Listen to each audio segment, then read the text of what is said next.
Dans cette étape, nous allons percer un trou pour y placer notre interrupteur et nous allons graver nos initiales sur la section A. Allons chercher un nouveau plan. Nous allons faire un plan décalé du plan de face. Donc on voit le nouveau plan qui est venu s'installer ici, toujours bien traduit par avion. Dans mon cas, la distance est bonne, donc le 25 mm est bon puisqu'il s'agit de mon diamètre extérieur. Donc on voit que le plan coïncide avec la fin de mon contenant. Donc c'est parfait. Je vais approuver ce plan. Je vais faire une esquisse dans le nouveau plan qui s'appelle plan 2 ou avion 2. Je vais aller de face. Je vais choisir la forme de mon interrupteur. Attention de ne pas aller trop près du filet pour ne pas déranger et pour ne pas aller trop près du fond non plus. Je vais aller chercher les dimensions, donner mes dimensions exactes. Dans mon cas, par exemple, 7,5 mm de largeur. Et ici, on pourra avoir, par exemple, 10 mm. Donc voici, mon esquisse est complétée, le crochet vert comme à l'habitude. Je vais aller chercher l'outil extruder. Je vais me replacer comme ça.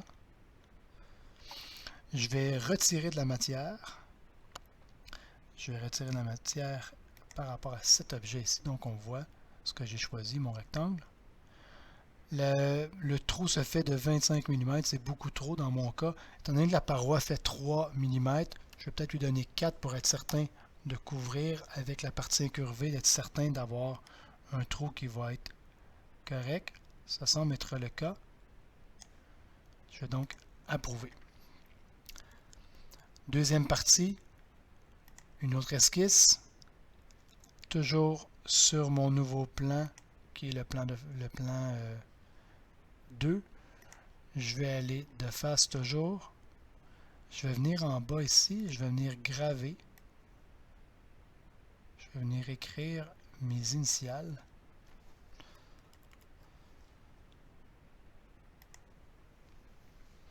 Toujours sur le plan 2, on va approuver.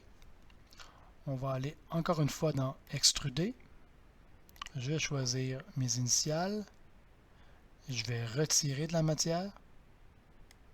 Et là, attention, avec la partie incurvée, on ne veut pas percer complètement le contenant. La section A, on veut en enlever seulement une petite partie pour juste graver dedans. Si j'essaie 2 mm, je vais voir ici ce que ça donne. Dans mon cas, je trouve que c'est encore beaucoup. Je vais essayer d'aller le